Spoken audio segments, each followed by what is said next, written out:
In 2024, we had less than 5,000 new condo sales. The last time we had less than 5,000 new condo sales was way back in 1996. Back in the 90s, we had like 400,000 fewer condos, right? It was a much smaller market. So I think that the decline today is much more meaningful, particularly when you weight it on a population basis. The bulk of rentals in Toronto and in Canada in general were built more than 50, 60 years ago. But for the older stock of purpose-built rentals, I'd say the market is still very tight. When we looked at all the buildings that we survey, what we found was that more than half of them were offering free rent periods. Generally speaking, condo rents don't offer those types of incentives. They're just trying to pay their mortgage.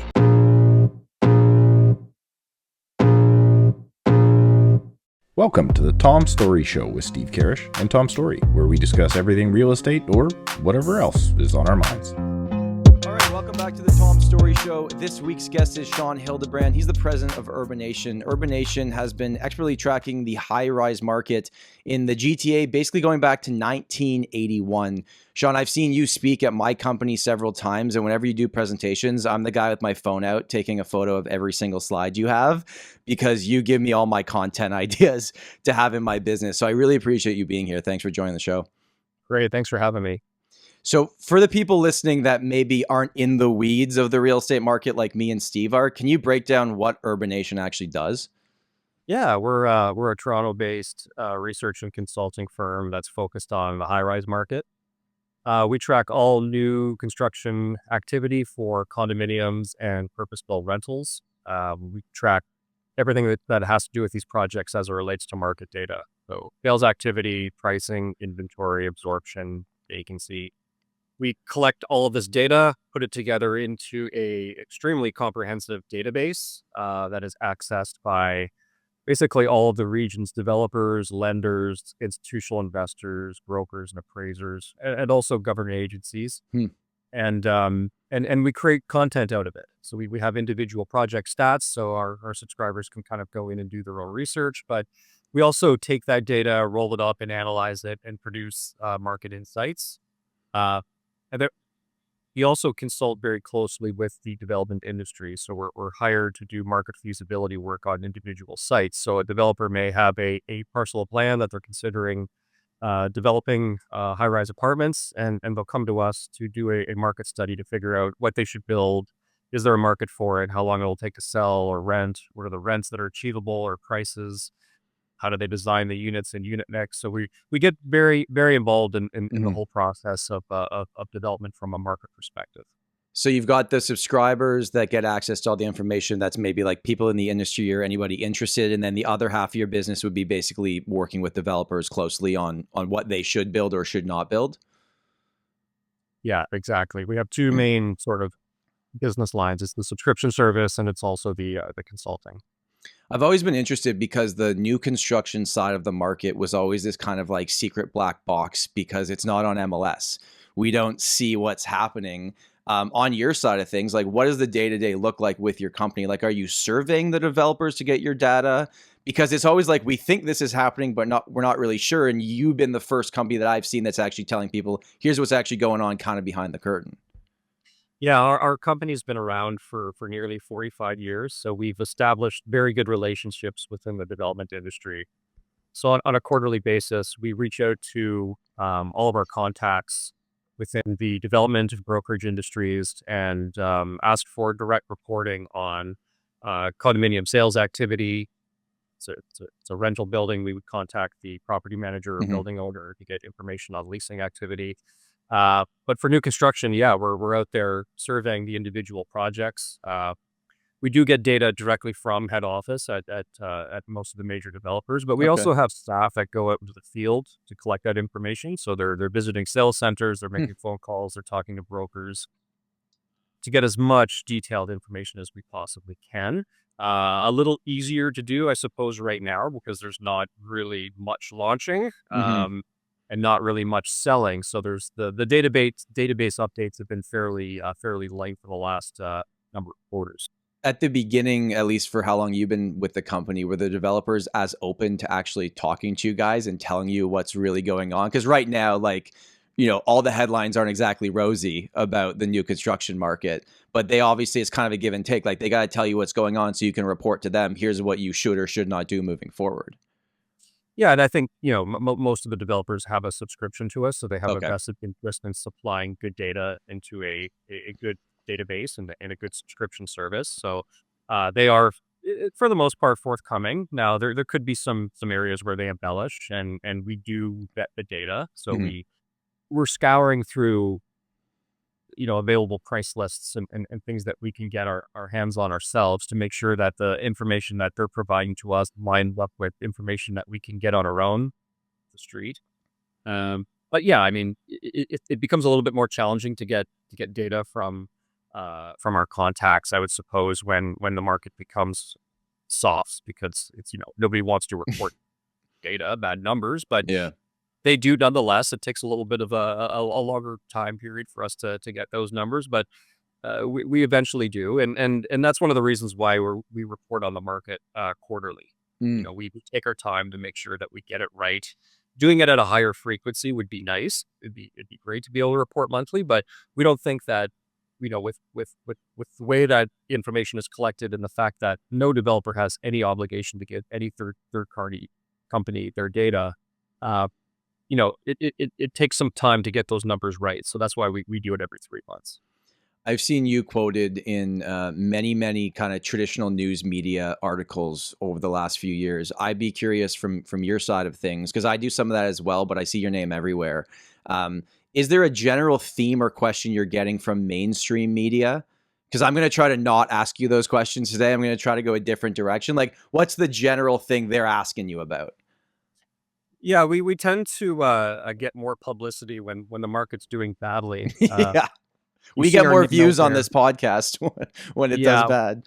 when we're reporting strong numbers, we typically don't get a lot of press, but the last couple of years have been good for Urbanation in terms of the, yeah, that's for sure. I think it's just generally, what's driving the decline in activity. But most of the questions that we get from reporters are largely based on the press releases that we put out, which are fairly Right. high level. So talking about why new condo sales are as slow as they are, what's happening to investors these days, what do you expect is going to happen for the coming year? A lot of questions now are focusing on the rental market, because that's starting to turn. Mhm. And it's been sort of the strongest part of the market for the last number of years, and now we're starting to see some shifts in activity there. So yeah, the questions are generally more kind of, how did we get to where we are right now, and what do you expect for the next year or so? One thing that I've seen, and so I've been selling real estate in Toronto. I'm coming up on year 12 now, and so I haven't seen all of the markets, but I've been through enough here that I've seen some significant changes. And it seems to me like we love extremes in Toronto. We have extreme growth or extreme drops, or we're building a ton, or we're building nothing, and there's never like a happy medium here. And it feels like from your reports we've seen, like, can you go more into the details of like what based on the inventory we already have for resale condos, how many new condos will be delivered in 2025, 2026, and into the future versus maybe 2028 and after that, based on the information that we have? Yeah, it's true. We operate in pretty volatile cycles, particularly as it relates to the condo market, and as a result of that, the real estate market kind of feeds off of that. If you look over the last 10 years in the GTA, we've built around 400,000 housing units. More Hmm. than half of those have been in the form of condo. So really dominate the new development landscape in the GTA. For 10 years plus now. And what we've seen over the last little while was extreme movements in sales activity. So when interest rates dropped to record lows coming out of COVID, we had new condo sales reaching record highs of over 30,000 units a year. And these would be pre-sale units that Hmm. are sold pre-construction, mainly to investors. But as interest rates moved up very quickly to 22-year highs in 2022 and into 2023, we saw sales activity plummet very quickly, right? So because investors are the primary driver of new condo sales, when rates went up and prices started to move down and the economics of investing started to become more challenging, uh, they moved completely to the sidelines, to the extent that last year in 2024, we had less than 5,000 new condo sales. So The last time we had less than Wow. 5,000 new condo sales was way back in 1996. So we had to go pretty deep back into our archives to find a year where new condo sales were as slow as they were last year. And I mean, back in the 90s, we had like 400,000 fewer condos than they are today, Right. right? It was a much smaller market. So I think that the decline today is much more meaningful, particularly when you weight it on a population basis. So this is having a pretty profound impact on what's going to happen to supply. Uh, Construction starts are dropping very quickly. So there's usually a bit of a lag between what happens to pre-sales and then construction starts. So normally a building will sell about 70% of their units. Under normal times, it could take them 9 to 12 months to get there. Yeah. During very strong periods, it could take them a matter of weeks, but normally it would take them 9 to 12 months. And then after that, they would start construction. So there's usually about a year to a year and a half lag between what happens to new condo pre-sales and what happens to construction starts. But that lag started to show up very clearly last year. So last year, according to our data, there's only about 9,000 condos that started construction.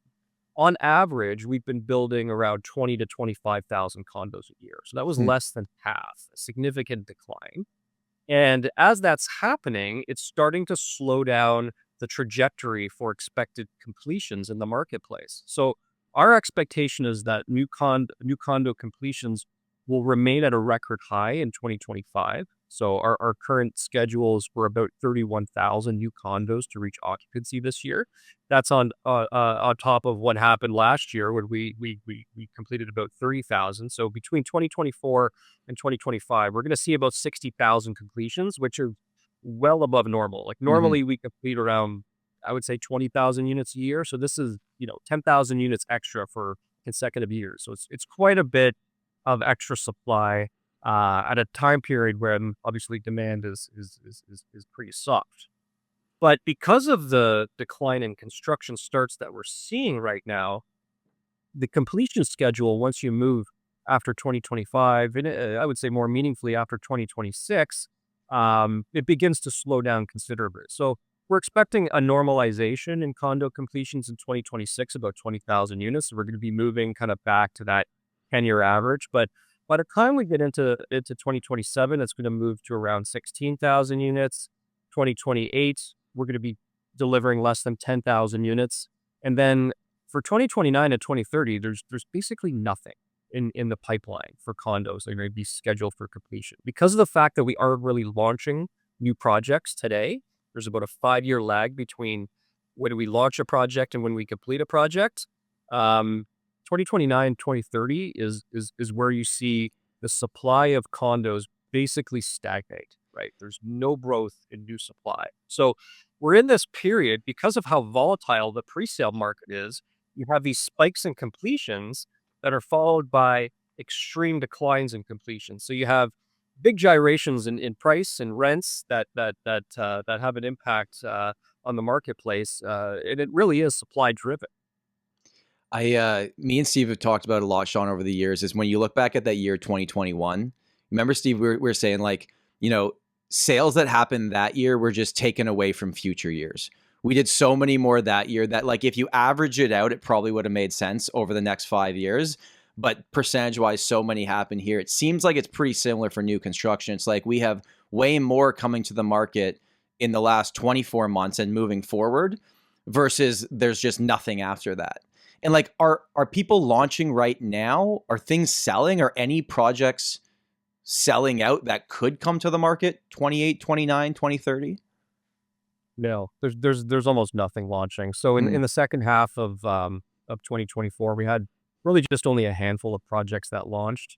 For the projects that did launch in the last few months of the year, I mean, they sold like 10% of their units. Like the absorption was extremely low, and that was even with developers getting more competitive on pricing, right? Right. Like we would see during the market peak projects launching on average at around like $1,400 a square foot. For the projects that launched in Q4, they were coming in, $1,150 a square foot, in some cases lower. And even at those prices, things just weren't selling. Like there really isn't much demand at all at any price point in the marketplace. So developers are really just kind of pausing at this point. And we did a survey actually amongst our clients and ask them, if you had a project that was ready to go, it was approved, and you could bring it to market, when would you bring it to market? And pretty much everybody said.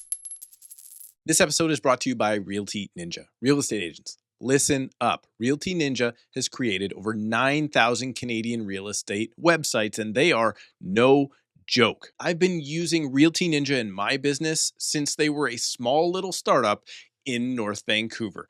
Tiny, dusty little office with old leather couch and all. But look at the ninjas now. Realty Ninja is the go-to platform for real estate agents in Canada. Websites are no longer a nice to have. They are a must. Your clients expect you to feature their listings in the best light possible.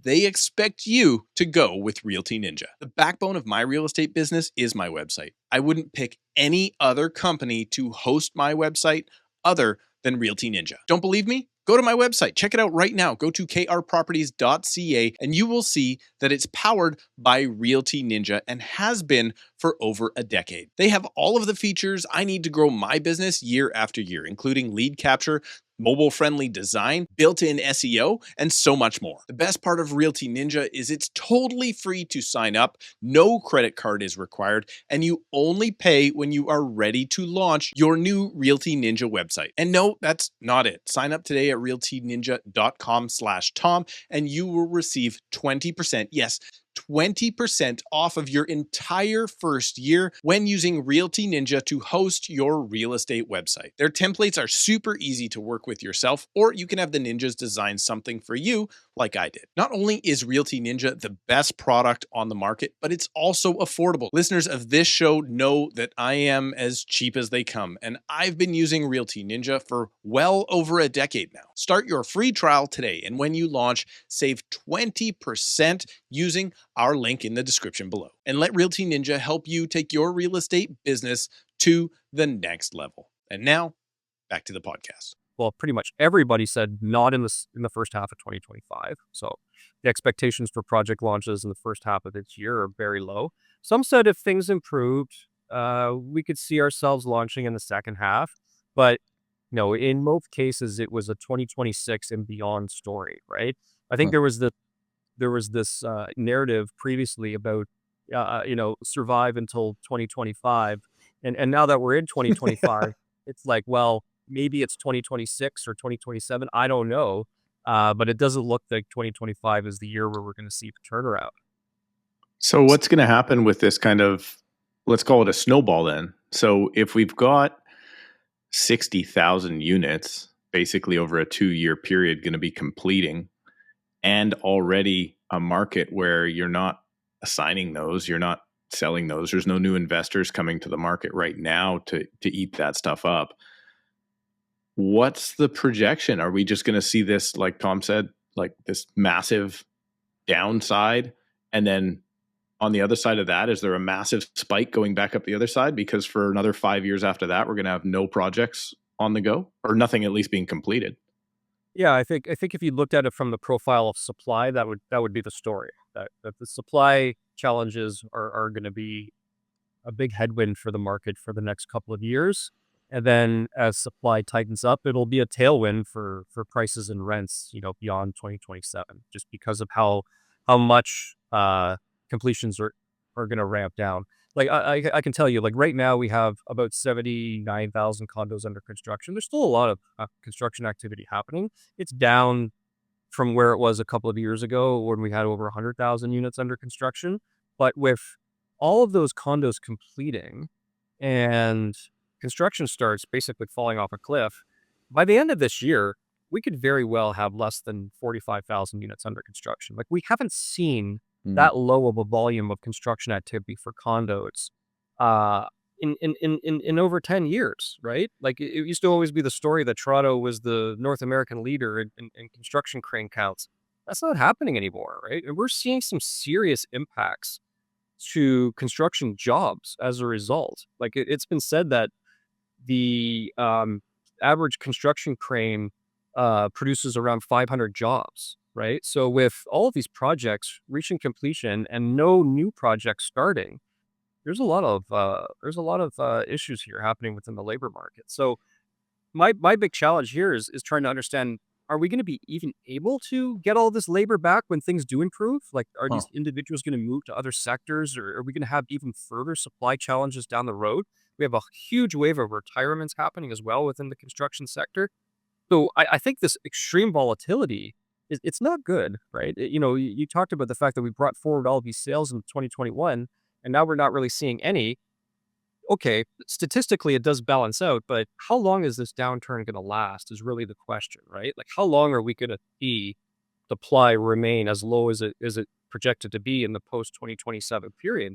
A lot of that hinges on the ability for investors to get interested in getting back into the marketplace. That's a big question mark.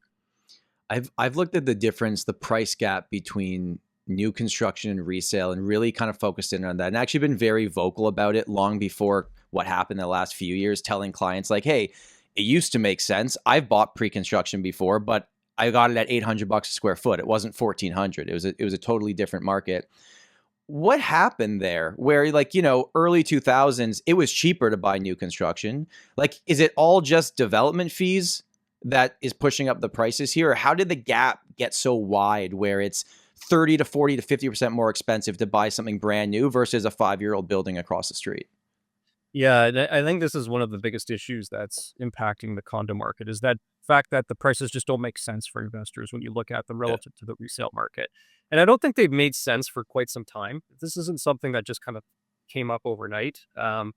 I think if you look back historically over the last 20 years or so, and you averaged it out, new sale would be at about a 5 to 10% premium over resale. And when I Okay. say resale, I'm talking like recently completed product that can be kind of comparable to a new construction project.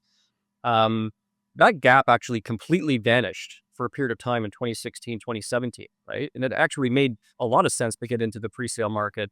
But then after that, we saw new condo prices grow very quickly. And then we saw really kind of a flattening out in the resale market. So I think the reason behind this gap, which became really inflated after COVID, is the fact that when interest rates dropped very low, new condo prices increased so much faster than resale prices.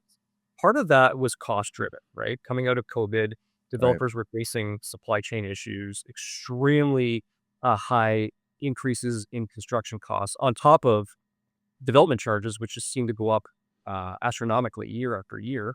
And they were able to pass those cost increases off to buyers who were more than willing to accept those higher prices given how quickly the market was rising, interest rates were low. And as well, I think you had a bit of a more of a speculative mindset to condo investors than we've seen in the past.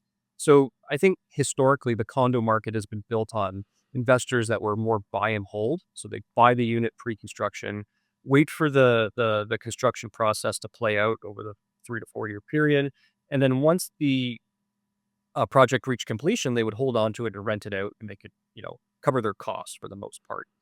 But when prices started to rise very quickly, I think you had a lot of investors jumping in saying, "Oh, I can buy this and probably flip it before it's completed for a profit, and then I don't have to worry about cash flow because cash flow became much more difficult when prices were rising very quickly and rents were catching up, and then obviously with interest rates moving higher, it made the math even worse.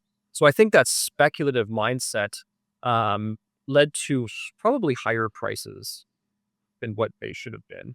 And and this is something that we were kind of warning about as it happened. As you mentioned, that gap widened to like over $400 a square foot. Yeah. And I'm talking pre-sale versus recently completed resale. Like there never should have been a gap that large. It didn't make sense. And now, as the market's turned, prices aren't appreciating, cash flow has gotten even worse. Investors are looking at this and saying, well, why would I pay that much of a premium? And developers are saying, well, I can't really lower my prices too much because costs have risen to a level that where if I did, it would make the project economically unfeasible, right? I wouldn't generate any profit whatsoever. So you're in this kind of stalemate where condo prices still remain too high because construction costs are still too high, development charges are high, interest costs are still too high for them. And then you have the resale market, which has turned.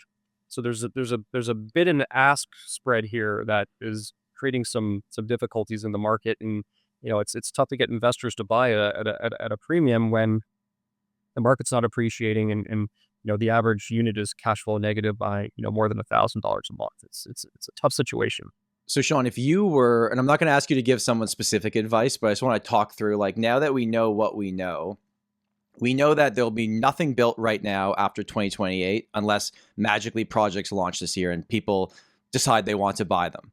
So we know that's going to happen. But we also know that new construction, even the stuff that is launching, even if it's $1,200 a square foot, you can still likely go buy something, maybe even under $1,000, that's less than 5 years old, that is not under rent control. Like, if you were the previous pre-con investor buyer and you've decided, I want to do it right now because no one else is interested, I feel like I could get something at the right price, would you be going recently completed resale, not under rent control? Or would you try to get something new now that is launching and selling out that's maybe more specific or boutique?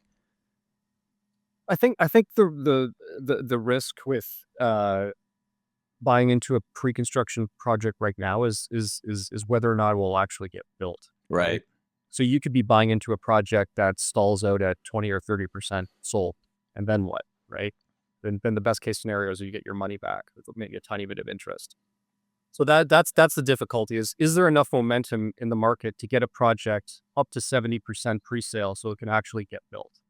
And there's also a lot of risks around what happens to costs, right? If we get tariffs, will that project be viable even if it does start construction, right? We've seen some projects that have been well under construction in the last number of years that have entered into receivership because the costs are simply too high versus what they pre-sold for. So I'd be a little hesitant. I'd obviously want to stick towards a longstanding, reputable developer that has a track record of delivering on time and not canceling projects.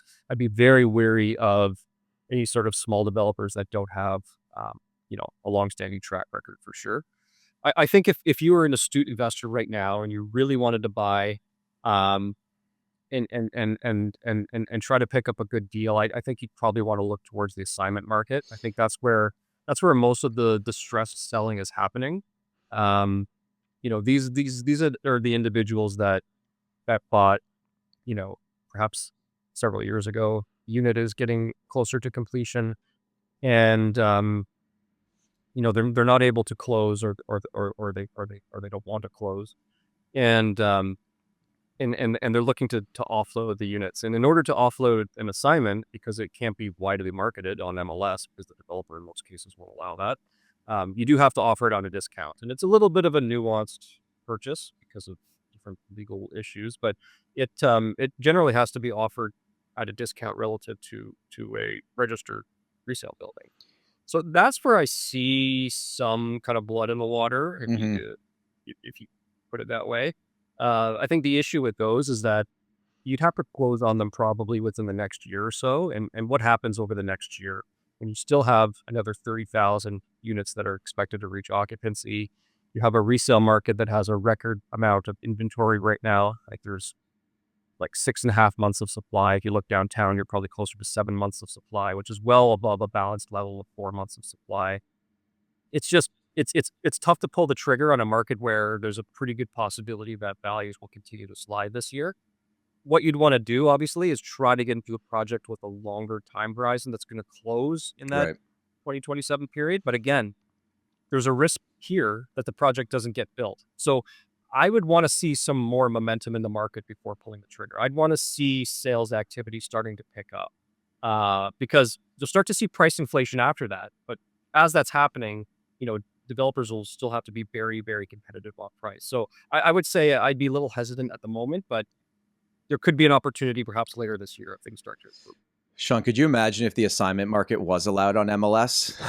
The craziness we would be seeing right now in the news headlines and everything going on? Because a lot of that stuff kind of happens quietly behind the scenes. And we've all heard stories where someone's, not only have they lost their $200,000 deposit, but they're literally kicking in $100,000.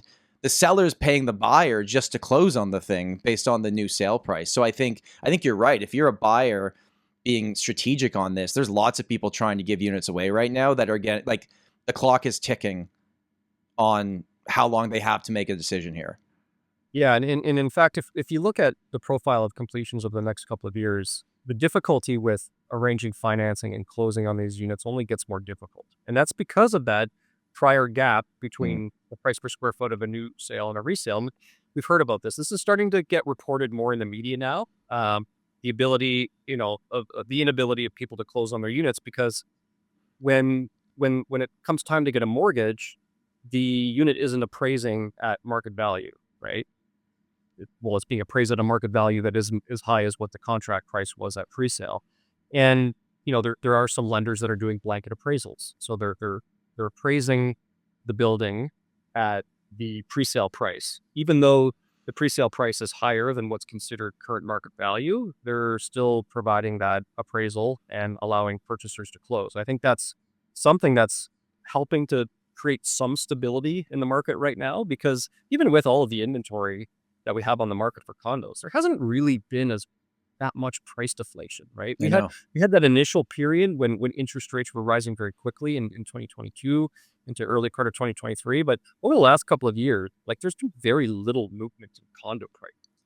And I think part of that is the fact that we haven't seen a lot of distress at closing.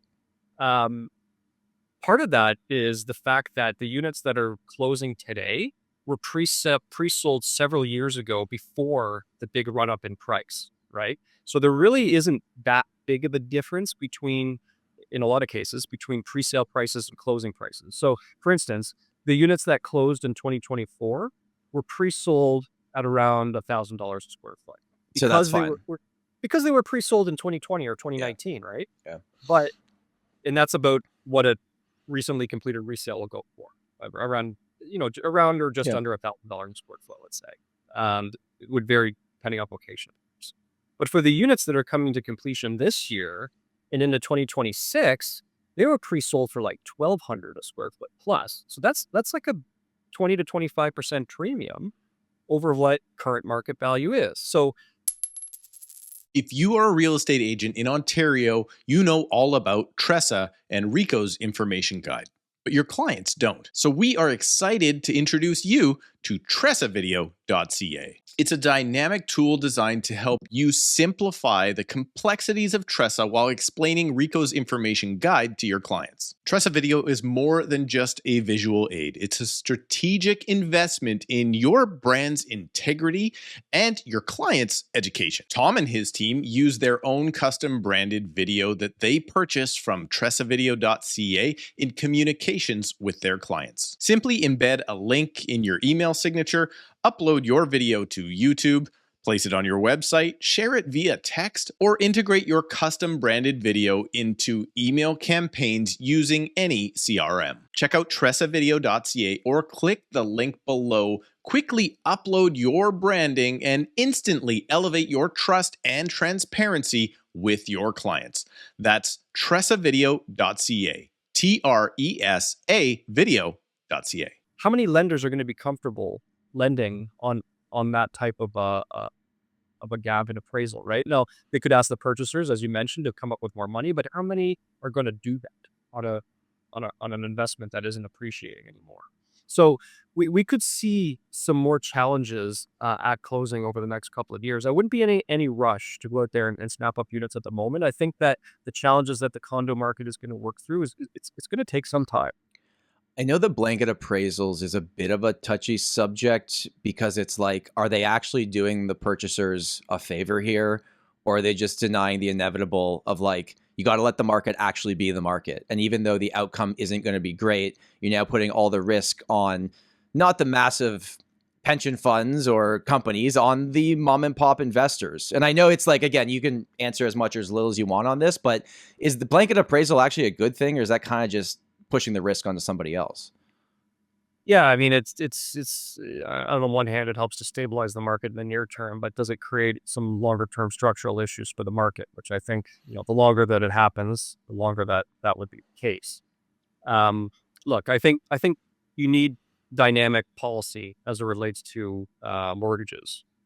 At different times, it requires more tightening. At other times, maybe more flexibility. Right. I don't necessarily think it's a bad thing to be more flexible with condo investors right now. they've been the ones, let's be honest, condo investors have been the ones that have been supplying this market with rental units for the last 20 years, right? We have not been building purpose-built rentals. And now what we're doing is we're working against them by, trying to be restrictive with mortgage policy and things like that. I think we should be a little bit more accommodative, right? Like, let's allow them the Mm. ability to close a little easier, get those units into the rental space. Let's not create excess supply for sale. Maybe offer them a little bit more flexibility as it relates to down payments or amortizations, just for the time being. Like, let's be a little bit more strategic here. I think there's still a very strong desire to hold units in the rental market, and that's one thing we're seeing coming through in the data, is that even though there's this big wave of completions that's happening, there's not a ton of assignment listings. Like, you would expect to see more given the quantity of completions that's happening right now. And you'd expect to see more listings happening after registration. There certainly has been. Like, we're dealing with a lot of inventory here for sale, but most of that has been put into the rental space, Mhm. right? So even with, let's be honest, deeply negative carrying costs for investors, they're still putting their units into the rental pool. Now, part of that could be simply because they can't sell them, but there's still a rental market there. Like, we had in the GTHA a population increase over the last 2 years of 600,000. That's 2 years. That's like adding another Wow. Hamilton into the GTHA in a 2-year period. That's a massive amount of demand. Most of that's coming from new immigrants that rent. And so, having that supply come into that segment of the market has been very beneficial, right? It's actually helping to satisfy demand and balance things out a little bit.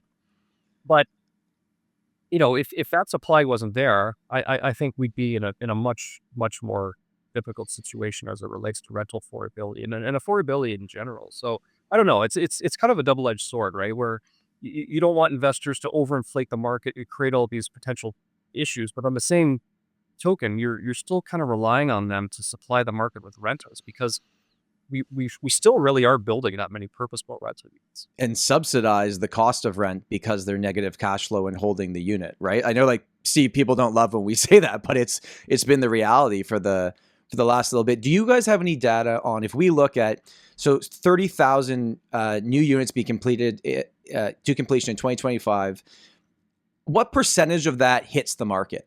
Like, they don't all go up for sale and lease. Some people move into them. Like, of that percentage, do you guys have an idea of, like, I get most probably 80% go to the rental side of things of what would come to the market, but do you have any data on that? Yeah, so yeah, you're right. Out of the 30,000 completions, like, almost all of them have been pre-sold, right? Yeah. Like, you can't start construction generally if you don't sell 70%. And then throughout the 3.5 to 4 year construction cycle, you're selling kind of most of the rest of that inventory. So by the time you reach completion, most projects are 95, 96% pre-sold. Now, most of them are pre-sold to investors, right? Yeah. Investors have represented roughly 70% of all new condo buyers. Uh, Most of those units would go into the rental market. So let's say out of all the 30,000 units that are hitting the market, 70%, 70% of them are going directly into the rental pool. The rest, some of them would be end users, right? So they're moving into the units. It's not entirely investor driven for sure. And that dynamic is changing. And then some will flip, right? So you'll usually get 5 to 10% of the units flipped, put on assignment sale. But in most cases, it's units that are showing up in the rental market. So it sounds to me like we're talking about all this new inventory coming. A percentage will be added to the months of inventory we already have in the resale condo market, but most of this is just going to become rentals. So, I mean, let's kind of segue now to the rental market. We've seen the data that you guys do with rentals.ca is great. The monthly reports they do is great. It's easy to digest what that information is. We've seen year-over-year drops in markets like Toronto and Vancouver. Do we now expect that to continue based on, we won't really touch on total immigration of Canada in today's conversation, but, we have all these units coming. There's less people coming here now than they used to, although we did have a lot over the last few years. What do rental prices do? Yeah, I think when talking about the trajectory for rents in Canada, but in particular in Toronto, it's important to understand how fast rents increased in 2022 and 2023. Like, we had double-digit rent increases for a couple of years coming out of COVID. which is completely abnormal, right? You normally would see, 3 to 5% increases in rents. The fact that we were seeing 15, 16, 70% annual increases in rents was alarming. Now that's starting to rebalance to a degree, right? We're not seeing that type of growth. And in fact, in some markets, we're seeing deflation. We're seeing the fact that rents probably overshot and are now normalizing to a degree. That's happened because of record amounts of apartment completions. So, it depends on what market you're looking at, but in a market like Toronto, it's mainly because of condo completions, but in other markets across Canada, it's because of purpose-built rental completions, right? There's been a lot of PBRs that have been delivered in other markets across Canada. Toronto is actually one of the lowest ranking cities in terms of building purpose-built rentals on per capita basis, but in other markets across Canada, you do see quite a bit being built. Now, this is happening, and it's important to talk about at the same time as we've seen some shifts in policy as it relates to immigration. And the data is suggesting that the population is beginning to flatten out at best. So, non-permanent residents are starting to decline. Immigration targets have been lowered. We've seen some outward migration from expensive cities into more affordable cities. This is all happening at the same time as supply reaching its peak. So, the combination of more supply happening as the population is impacted by new federal changes is having some impact on rents for sure. The hardest hit cities have been the most expensive cities. So Vancouver, Toronto, Calgary have seen, some notable decreases in rents. But I would still say that if you look at rents today versus where they were, 3 or 4 or 5 years ago, Right. they've still seen growth. It's just we're coming off of an extreme period of rapid rent increases to one where things are having to normalize. I'm under the firm belief that we're still structurally undersupplied of rental apartments. And I think a good example of that is the fact that in 2025 or 2024 in the province of Ontario, we added 50,000 rental units that came from 25,000 purpose-built rental units and 25,000 condo rentals in one single year. That was about 6 times higher than what we normally see in terms of new rental additions. As all that happened, we just saw vacancy rates move up to a more normal level, right? If you look at the vacancy rate across the province of Ontario, it's like 2.5%. In Toronto, it's still trending around that level. So we're balancing out because of the big temporary increase in supply. So it's a cyclical adjustment, but structurally, we're still very much undersupplied of rental apartments. And that's going to be the case, I foresee, over the next decade. Like we aren't building enough purpose-built rentals to supplement the decline in condo completions that we're expecting in the coming years, right? We've been almost entirely reliant on condo investors. Now it's up to the institutional investors, the condo developers, to switch over and start building purpose-built rentals. The fact of the matter is, economics of building purpose-built rental are very difficult, right? You can't just magically turn a switch and say, okay, now let's switch from condo to rental. Well, no, it doesn't work that way. You have to come up with a lot of equity to build a purpose-built rental, right? You don't have the benefit of doing pre-sales. And the yields just aren't there, right? They're not as strong.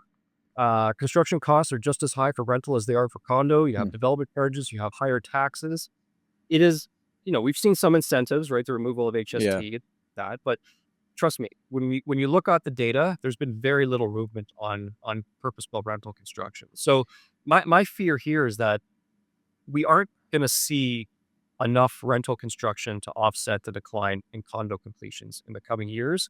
And the rental affordability situation, which is looking a little better these days, is only sort of an illusion, right? We're going to be in a situation in a few years where rents are going to be skyrocketing because of the lack of supply. One thing that we've always tried to make clear to our clients is to understand with these purpose-built rentals that they have a lot of incentives to get you in, but then they're not under rent control, at least as the rules currently are in Ontario, and that your rent might go up. And it seems to be, and I think it was one of your charts where we talk about that rental prices have dropped year over year, but it seems like the purpose-built rental prices are actually holding pretty strong. Like they haven't dropped like the condo side of things. Why is that? Well, I think it depends on what side of the market you're looking at. So there's brand new purpose-built rentals, which are kind of the top end of the market. These Right. units would trade for like, $4, $5 a square foot with an average monthly rent of $3,000 plus, right? These are high-end Class A Yeah. purpose-built rental projects. So the rents in that segment of the market have come down a bit. But the bulk of rentals in Toronto and in Canada in general were built more than 50, 60 years ago, right? And so they are the affordable housing supply that we have in our market. And when that supply opens up, it's in demand very quickly. Hmm. So I think, there's different segments of the rental market that are behaving in different ways. The condo market kind of competes with the brand new purpose-built rentals. So there's been a little bit more supply competition on that end. But for the older stock of purpose-built rentals, I'd say the market is still very tight. And again, that's because they're priced so much lower than what a condo or a brand new purpose-built rental would go for. The other thing is when you look at purpose-built rents, sometimes just looking at overall price movements don't tell you everything that's happening behind the scenes. So as the market has slowed down, we've seen a lot more incentives being introduced. So when we looked at all the buildings that we survey, and our survey includes buildings that have been completed 2000, so just over the last 25 years, what we found was that more than half of them were offering free rent periods. Hmm. So the headline rent may be unchanged or up even slightly from where it was a year ago, but those buildings are now offering 1 month free, some cases 2 months free to get tenants in. So there's been an adjustment happening within the purpose-built rental space as well. It just doesn't show up as quickly as it does in the condo rents because generally speaking, condo rents don't offer those types of incentives. When a condo building comes up for completion, you have to imagine there could be, in some cases, hundreds of individual investors all competing to get tenants in at this time. And let's be honest, a lot of these buildings, the units pretty much look the same, right?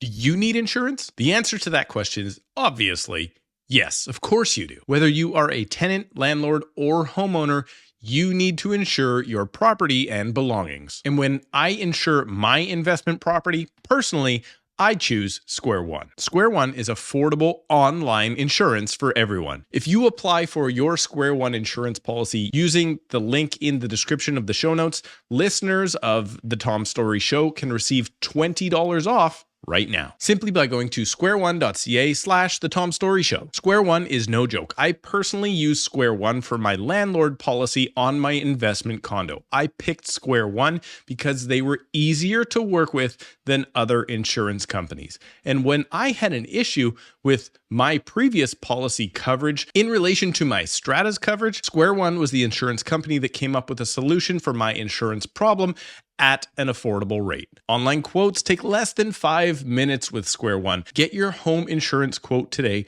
at squareone.ca/the Tom Storey Show and save $20. So they're just trying to pay your mortgage, right? They want somebody in there as fast as they can. So they're dropping their rents in competition with one another to get the unit leased as fast as possible. Within the purpose-built rental space, it's more professionally managed. The owners are institutional investors in a lot of cases. They have a portfolio of units. They can carry some vacancy without dropping rents. Right. So that's kind of the difference in the dynamics of those two markets, I think, right now. Do you think purpose-built rentals are the answer that we need, though? Because if we know the condos are not launching or selling, and we look around and we just ask ourselves, well, what is being built into the future? It seems like, at least in the city of Toronto, the only things I'm actually seeing completing or launching right now are purpose-built rentals, although the overall numbers would be significantly lower than what the condos used to be. I guess this is our one option that we have now. Is this going to help affordability? Is this going to hurt things? Like, what's your long-term outlook on that? Yeah, I think, well, we definitely need more purpose-built rental. Like if you look at the supply gap in the next 10 years, it's like hundreds of thousands of units of rental. We know that we need more rental supply. And if condo investors aren't there, then, we need some segment of the market to step up. So purpose-built rental is certainly one avenue. And it doesn't need to just be downtown Toronto, right? We need rental supply virtually everywhere across the GTA. And we've seen some success stories of buildings being constructed in small communities and leasing up extremely fast. So supporting the narrative that there's an undersupply of rental properties pretty much everywhere across the region and in the province. And some of these markets can be, relatively more affordable. So bringing in renters into, less expensive communities, I think is obviously something that helps to improve the overall affordability situation. So more purpose-built rental is certainly needed, but I think, as it relates to condos, we probably won't see as many condo investors as we have in the market anymore. I think going back to a situation where we're pre-selling 30,000 units of the year is not something we see in at least not in the near future. But we can see the condo market starting to evolve towards more end user demand, right? We've been building a lot of investor oriented units. So Right. 1 bedrooms, studios, very tight 2 bedrooms, not necessarily functional for couples and families and end users that want to live there over a longer term. I think as the market evolves, you'll start to see much more attention being paid on design oriented buildings, more mid-rise type projects because of the quantity of units is more manageable to sell, but also more attention being paid to layouts, a broader mix of unit types and unit sizes to cater towards end users who just simply aren't finding the product that they want in the resale market because of the fact that the larger units are in older buildings with extremely high condo fees, and they're obviously getting dated and they require renovations. And the newer stock is increasingly getting smaller and smaller. So I think there's this opportunity in the marketplace in the next number of years to be more strategic amongst developers to fill that gap in demand amongst end users. I think this is a real opportunity. So the condo market will evolve for sure. As a result, we won't see as much rental product coming from it. But purpose-built rental is certainly an avenue where we see more opportunities for growth. And I can tell you, there's a lot of interest in building purpose-built rental in the GTA. Like we've seen when the condo market slowed down, we've seen some conversion of condo projects to rental. But pretty much all the studies we do nowadays for market feasibility are purpose-built rental, and almost all of the new development applications that are coming in to the city of Toronto are purpose-built rental development. Huh. Now, obviously, a lot of that has to do with the fact that you can't sell condos Right. and build condos in today's market. But I think it's institutional investors that are looking at it from a long-term view. So when I see, these big pension funds and institutional investment companies putting forward development applications and beginning construction on purpose-built rentals, that gives me a lot of confidence in the long-term outlook, right? They Right. are very strategic in what they're doing. They're looking for, steady and stable returns. So if I'm a condo investor, I kind of want to follow that too, right? You want to go where the so-called smart money is going, and there's still I think a lot of upside here for purpose-built rental. The industry just needs more incentivization because as it stands, the numbers don't work. But I can tell you, there's a ton of conversations that are happening behind the scenes to try to figure out a way to bring more rental into the system. It's really interesting because there's always been that thought that for successful people, you don't want to just listen to what they say, you want to watch what they're doing. So if the big money is being put right now into purpose-built rental, it's like the mom and pop investor are hanging out on the sidelines, but the institutional money is saying we believe enough to put in these applications and build these things into the future of the city. That might tell you something, whether you want to believe it or not, or if they're right or wrong. But that's super interesting in terms of how to look at it. Yeah, I agree. I think everyone sort of understands that the market is softening in the near term, but Yeah. looking on the next few years because there's going to be some opportunities. Is there any talk from the developer community that selling 70%? I don't know what year that came in, that was the regulation that, the shovel can't go in the ground. I guess at this point, if they're only selling 10 to 20%, it wouldn't really make a difference. But is there any talk of can we just sell 50%? Can we do things differently to actually launch these things in terms of a regulation standpoint? Yeah, I don't know that it's officially regulated that way. I mean, it's usually been sort of the case that a lender okay. will require those pre-sales as security before kind of proceeding with advancing a construction loan. So I think it kind of depends on the lending community to a degree and what they become more comfortable with. I wouldn't be surprised to see it lowered somewhat, but they may, as a result, obviously require more equity upfront from the developer. So that results in a bit of a shift, right? You don't have as many first-time developers active in the market. It begins to become more concentrated in larger developments that can, proceed with construction perhaps because they have the financial wherewithal with less than 70% pre-sales. I still think it's a good thing to have those pre-sales in place. If I was an individual buying into a condo project, I'd want to know that it was going to continue to be built and it was going to end up with to meet financial difficulties. But I think a lot of that comes down to what the lenders are comfortable with. I mean, years ago, it used to be that CMHC was in the business of insuring construction loans for condos. I mean, if somehow they decide to get back into that business and insuring those loans, then I think the lending community would become more comfortable with lower levels of pre-sales. But uh, that's not something I've heard being talked about, and certainly not something I've seen for the last 15 years. Yeah. So on the consulting side that you do, I guess everybody in their mind thinks market slows down, your consulting side's going to be super slow. So does the consulting side for developers slow down when the market gets slow, or are you busier because developers are like, help me find out what the heck I can do right now? So like almost the information you have becomes more valuable. So are you busier now or slower than you were before? We're busier. We're busier, and I think part of that is the switch to evaluating towards purpose-built rental requires more due diligence. So when you're launching a condo project and the market is doing well, you can kind of just look and see what the last condo project did, maybe consult some brokers and get sort of a good idea on what pricing would be. You don't really need as much data and analysis as you would when the market is slow and you're thinking about the market more strategically.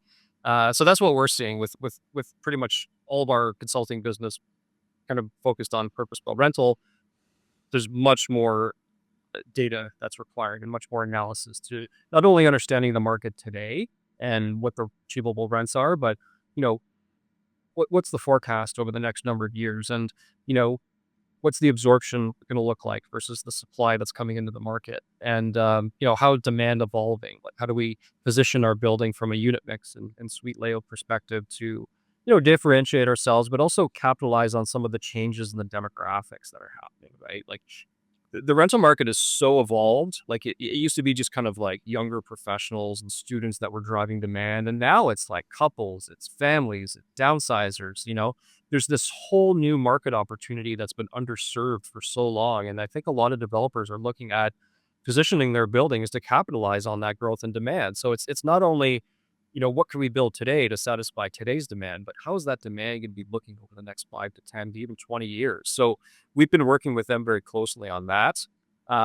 There's also been a lot of requests that have come in to look at alternative models. So student housing has been key. Micro units to see if they can make the numbers work there. Co-living, shared accommodations, things like that, to kind of share amongst the costs of individuals, from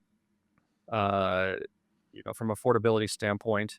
But yeah, no, we've had a lot of growth in the last couple of years as the market slowed, just trying to figure out how do we make these projects work? Do they work? And as well, we need a third party opinion here to submit for CMHC financing, right? Most purpose-built rental developers will go through CMHC through one of their financing programs, so they can tap into low interest rates and favorable terms. And in order to do that, they need a third party valuation on what the rents are. And I might be biased, but I think we have the best data in that regard. So we've been positioned well to be able to provide that service to them. Shaun, one of my final questions here: what are we going to do with all these bachelor units that aren't selling? Like, how will they sell? I've seen some people say like they'll be repurposed and developers will put two together and make. I'm like, it's not as simple as that thought. Like, what needs to, if investors aren't coming back to buy those for new launches? I understand that maybe they kind of shift away from those micro units and go to more livable spaces. That makes sense, but there's lots of them that sold that are hitting the market this year or currently for sale. Is it just a pricing thing? They just have to drop in price enough for people to go, you know what? Yeah, it makes sense now. Yeah, that definitely has been the segment of the market that's seen the most decline in price and in rent, for that matter. There's been a lot of supply that's come in, and the product is fairly ubiquitous, and it's easy to kind of compete with others in the market to adjust on price. But I think there may be a misconception that the market is dominated by small units. Like if you look at the overall composition of the market, that's under, let's say, 500 square feet, like less than 10%. It's close I to know. 5 the market. It's not that dominant. It's just it creates an interesting narrative, I suppose, that we built all these tiny condos that don't sell, but you know, it isn't the majority of supply in a marketplace by any stretch of the imagination. So I think what's happening is a normal market related correction. We will perhaps overbuild that type of product. The price is adjusting, and we'll find an equilibrium. Um, it'll eventually get bought. Whether that's a first time buyer that's looking for an entry point into the marketplace, or an investor as well that's looking to deploy some capital and pick up something at a discounted price. I think the market will eventually clear. I believe. Yeah. That'll happen obviously as supply begins to tighten up. So we're working through a wave of completions. We're dealing with some low confidence. It's not going to last, right? We know that these are cyclical factors. And, I think as interest rates continue to trend lower, hopefully, I hope the economy remains stable. We don't know. Obviously, there's a lot of uncertainty here with what happens with tariffs, how that impacts construction costs, but also the economy more broadly. There's a lot of uncertainty right now, which I think is a big driver behind some of the negative sentiment in the marketplace. But we'll work our way through it, right? It may take some time, I think, for the condo market in particular, but I think if anything, it's just time that's needed. Final question for today, and I really appreciate your time. This has been such a great conversation. Inclusionary zoning.